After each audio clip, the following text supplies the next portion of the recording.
Ako si Elsa Tira, 69 years old. Ako nag-garden din sa eskwelahan sa loob ng 4 katuig na. Ako si Catherine Sulapas Arlang, 43 na edad.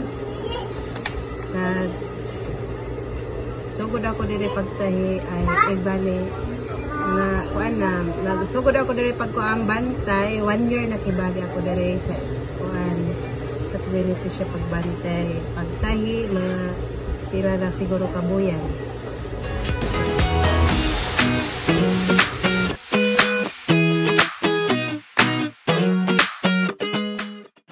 Inspirasyon sa ako kay siyempre pag marami akong ani sa ako pagtanom, pakinabangan sab ng mga bata sa eskwela sa pagluluto ang ako mga tanim na mga gulay.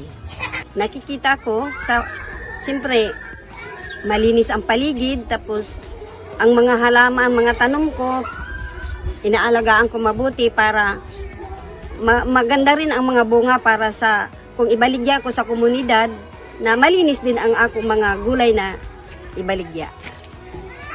Ang sa ako kay ang pagbaligya ko ng mga gulay mas pabor sa kanila kay hindi na sila pupunta sa malayo na lugar para mamalit ng gulay.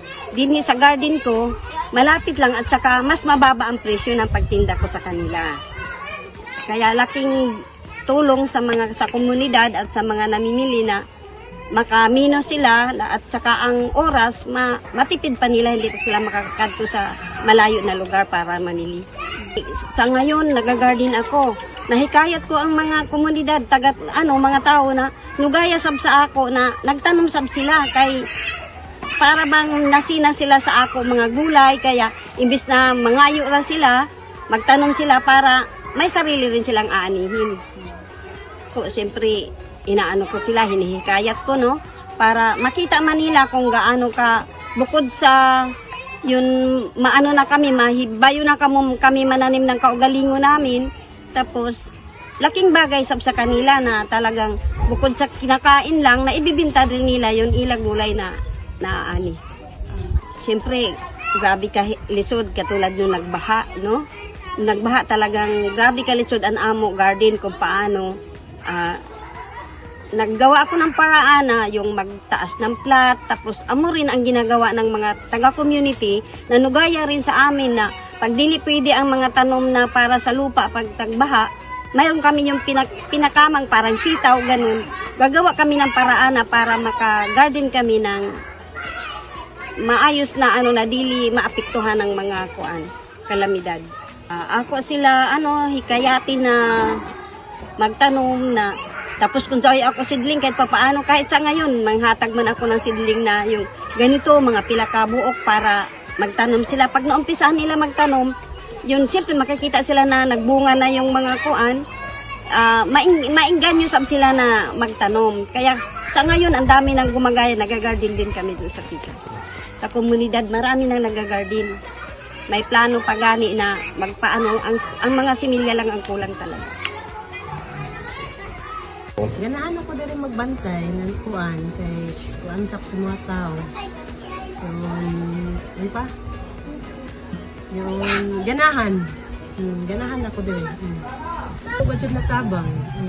Ako natabang. Ang kuan. Ang product.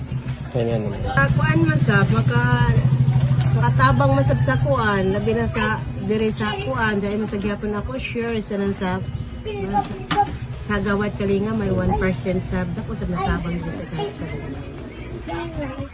Pagkuan, agbantay kibali na ako diri sir, nahibayo ako paghimo ng isang dishwashing, pagtahi, nalita gyud ako nahibayo ako kuan ng pagtahi tungod sa pagbantay diri sa kuan community shop. Pagtahi, pag-dishwashing diri sa kuan itong manicure pedicure, may massage Kailangan sila na para makahibayusag sila. Makahibayusag sila sa mga product na kuan. Pagtrabaho. Sila maibayo para sa pagkuan sir, itong pagtahi, importante mga ganyan para ganahan ba sila sa naon sila na doon Pag nahibayo na ka mo, dahil ito dire ko, 20% na mag-ibalan is ko, diba? Doon, dahil may magpalit ba? May magpatahi, amo dyan, ang kalisod. Diba, may kibali income. Habang nagsuting ulan. Kusog ang ulan. Sabi na, sa una, dere, diba, kusog ang baha, o lison, dere sa tindahan. Kung lagi sila mo, dahil kibali sila na ito, kuan sila na mag-interest sila dere. Para dyan, isa sila ma-income. Para jawan naman sa dyan. Hindi nila kibali sa community. Para makatabang. Para makatabang sa mga kuan, sa anak buhay.